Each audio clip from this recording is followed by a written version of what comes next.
Damon Madsen, it's almost 4:19 in the afternoon, and my goodness, I walked outside today, and I just felt it. You can see it, and you can feel it. Can you smell it too?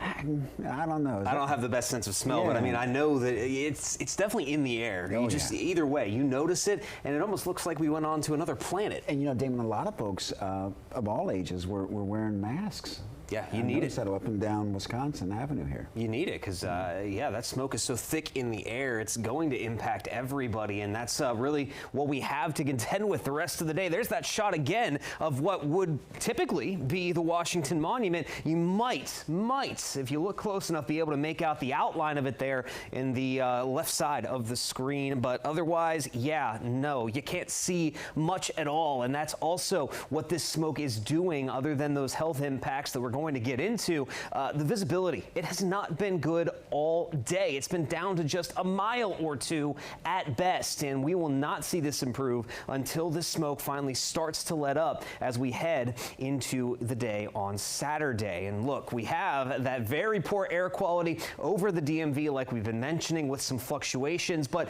with very little wind moving anything around at the surface. We continue to keep this sort of pipeline, if you will, directly from those Canadian wildfires down through the Great Lakes and here into the DMV. That is where the air quality has been the worst all day long, and unfortunately those fires continue to burn away. So now this is what we're talking about when it comes to some of these air quality alerts. You see all the various colors on the screen here, and there's been some confusion at times today. These are issued by the states, by the district individually, so that's why you'll see different alerts for different areas. But basically, the one thing I want you all to take from this, once you get to code red or above, so code purple, code maroon, basically at that point, this is bad enough that everybody is feeling the effects of this smoke if you're out in it long enough. And basically, as you start to get into code purple, code maroon, you're talking about the length of time before those effects start to take hold, less and less, even if you're a healthy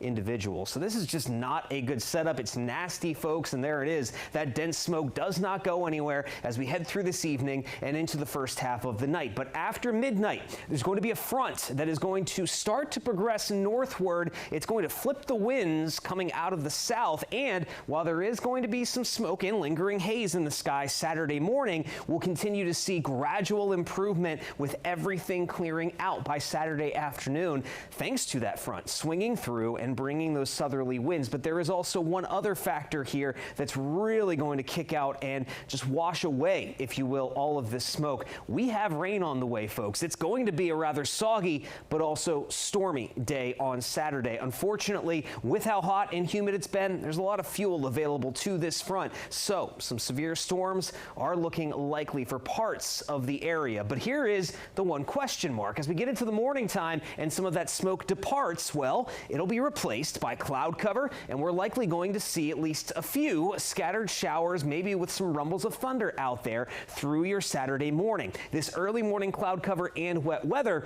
could limit how much energy the afternoon and evening storms have to work with. Regardless, we're going to see a good widespread wave of rain and storms starting around 2 o'clock tomorrow, lasting through the afternoon, and then we'll likely get a secondary wave Saturday night going into Sunday morning. Severe weather is going to be more likely with that first wave in the afternoon. We're talking gusty winds, heavy rain as the main concerns, but all in all, yes, it really does depend on how the cloud cover, the early morning rain shapes up, and as well how much smoke is going to be lingering in the air. That could limit some of this development as well. Either way, though, it's going to be an active one tomorrow, so we'll keep our eye to the sky for those stronger storms. We'll see things clear out on Sunday, and then it's looking to be a pretty beautiful start to next week with cooler temps, some sunshine, and yeah, no smoke in the air as well on our Monday.